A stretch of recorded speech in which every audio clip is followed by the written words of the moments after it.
you really mean it when you say that my feeling good and my feeling bad is only about me related to me.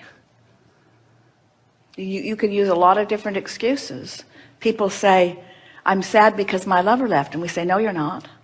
No, I'm sad because my lover left. And we say, no, you're not. I say, wait, I wasn't sad, my lover left. Now I'm sad. I'm sad because my lover left. And we say, no, you're sad because you're not in alignment with who you are, and you may be attributing into that, but you have control. You don't have control over whether your lover leaves, but you have control over the direction of your thought, and the way you feel is about the direction of your thought. You have the ability to focus in ways that you have not exercised.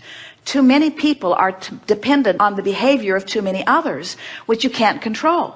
And then it puts you in this uncomfortable position of needing to be true control freaks in order to feel good. And then as your world gets bigger, you find that there are too many moving parts, and you find less ability to control, and so then it all begins to break down as the moving parts become more numerous. Where when you get it, when you decide early on or as soon as you can that you're going to stop trying to control the uncontrollable, which is everything that everybody else is doing, even doing with you.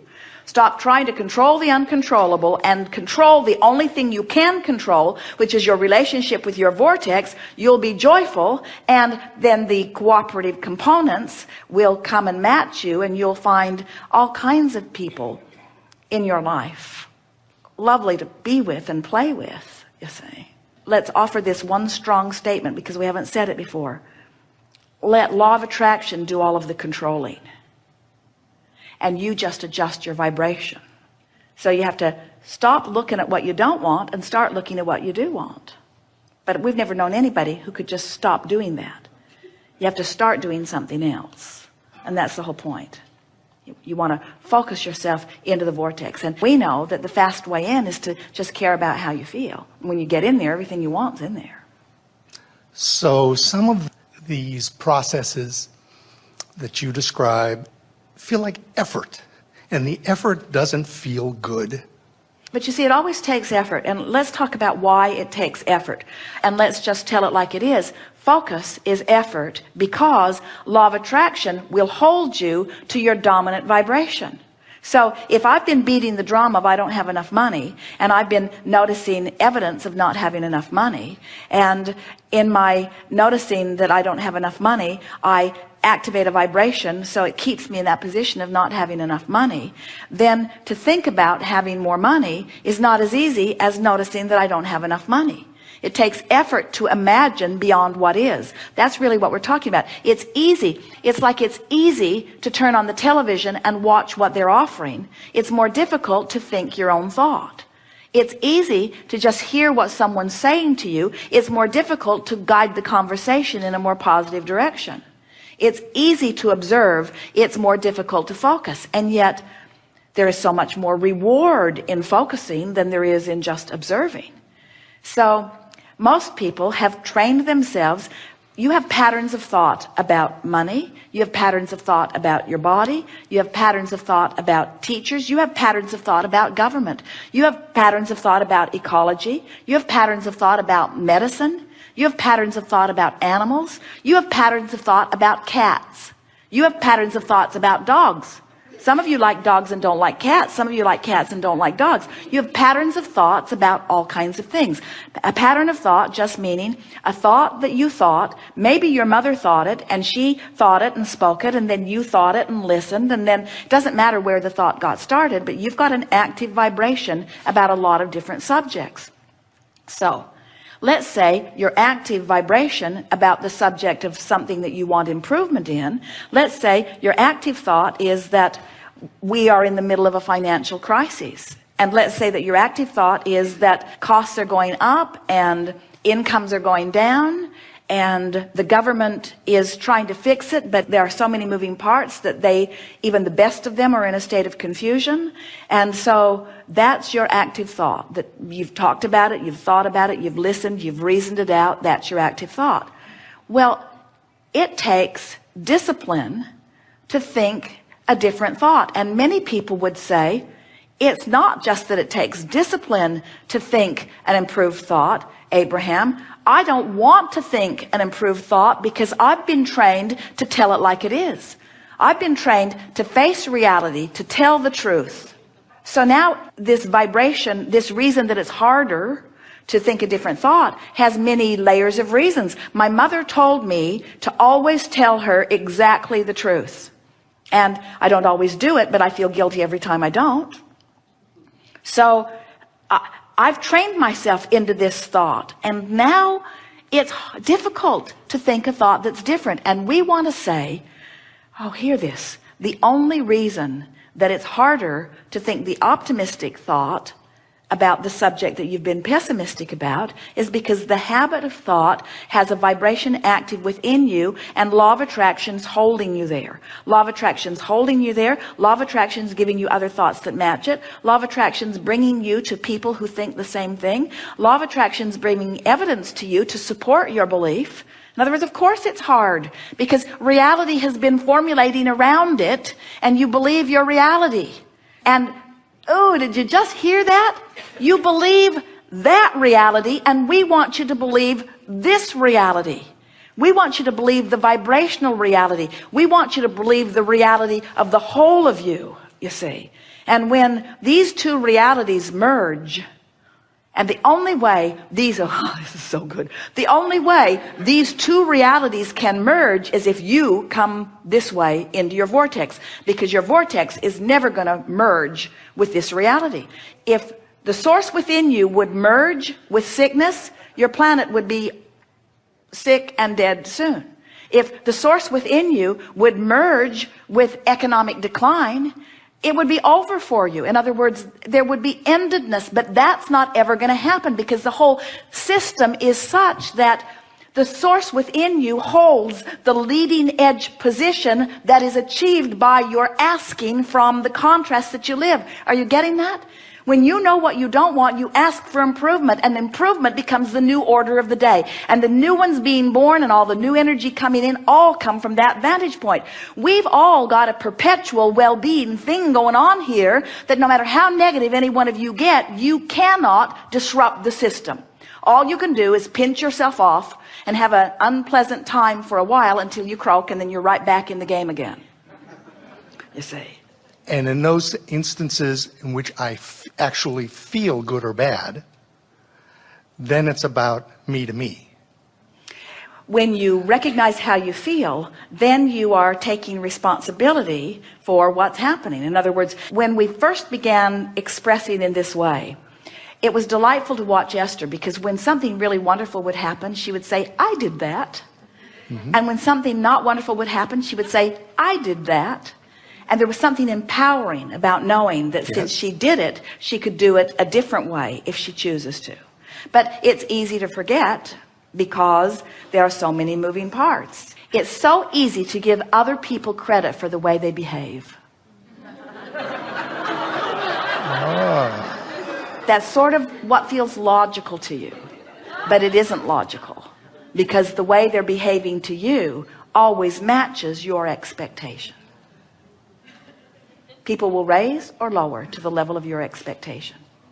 And that's why sometimes it's hard to focus yourself into a new place. As we say, you've been thinking that way, you've been getting feedback, which is why you think that way, so you get feedback, which is why you think that way, which is so you get feedback. It's just a spiral of attraction, you see. But only when you care about how you feel, so you start directing your thoughts based upon how they feel rather than upon the reality. Esther will say, Abraham, but it's true. Not so much anymore, but she tried it for a while. But Abraham, but it's true. You got to give me that. And we say, don't use the truth of something as your criteria for your focus, because there are all kinds of things that are true that you don't want to keep active in your vibration. There is a rampant active vibration around the world, and especially in your planet, that said times are financially hard. And as long as you keep beating that drum, the stuff that's queued up for you in your escrow, in your vibrational reality, will be slowed down, because your thinking that times are hard puts you in a place of disallowing them. Meanwhile, there are people who are accustomed to thriving in all times that are making out like bandits. And then you say, That's wrong. You're not supposed to thrive in this hard economy. We're all supposed to suffer in this suffering economy. We say, hear what you're saying. You want to praise success everywhere you see it. You want to praise thriving everywhere you see it. You want to tune yourself to thriving, not to failing, you see. You can tell by the way you feel how the source within you is looking at it. Source within you is not worried about this economy. And when you do, you feel bad. But you don't feel bad because you're worrying about the economy. You feel bad because you're separating yourself from source, who does not worry about the economy, and using worrying about the economy as your excuse to separate yourself from source. Starting to get this, aren't you? You're not ever going to look at the absence of something that you want and feel good. It's just that simple. You cannot look at lack and be in alignment with who you are.